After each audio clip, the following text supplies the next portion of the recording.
कुणी शूद्र गोष्टी करायच्या नाही. मी असं करतो, मी तसं करतो असा अहंभाव दाखवायचा. मी काही करत नाही, माताजी सर्व करतात.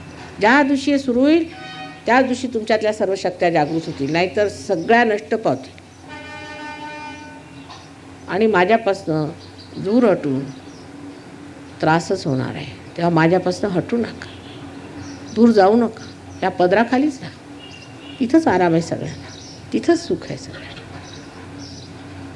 इकडे तिकडे भयकाचं नाही, कोणाच्या ह्याच्यात यायचं नाही.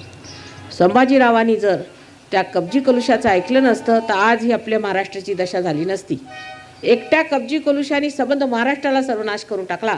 तसेच आपल्यात पुष्कळ त्या कब्जी कलुशे मला दिसत आहेत. त्या त्यांच्या नादी लागायचं नाही.